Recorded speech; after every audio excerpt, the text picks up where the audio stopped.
साथीहरू म चाहिँ यहाँ घर सफा गरिदिँदैछु हो। बहिनीहरू पनि छैन, झार पलाएछ हौ साथीभाइ। हो बर्खामा यस्तै हो, सफा गरी राखिदिन्छु। अब घर भोलि घर जानुपर्छ। सफाइ हुँदैछ साथीहरू हो। घरहरू पनि के गर्नु, अब छोरी चेली भएको जस्तो हुँदैन। बहिनीहरू पनि लाग्यो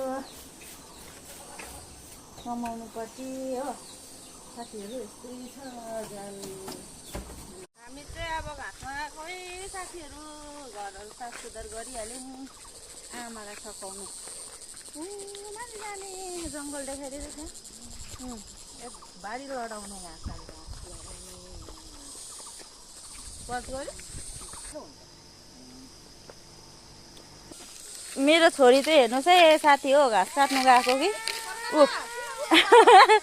उकालोमा हिँड्नु नसकेर घाँसमा लगेको त।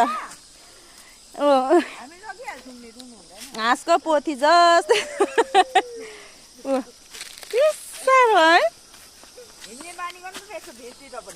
भिडमा हिँड्नु सक्दैन मेरो छोरी।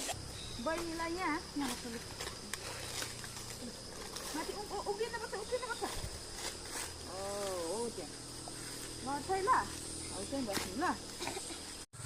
साथीहरू के गर्नु, अब काम भने सबै गर्नुपर्छ।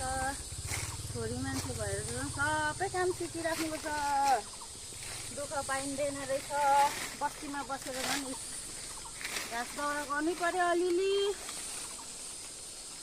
यहाँ मेरो छोरी चाहिँ यहाँ बेङपाटाले चिलेर यहाँ बसिरहेको छ जङ्गलमा। यहाँतिर घाँस काट्थ्यौँ नि हामीले पहिला कन्नेमा।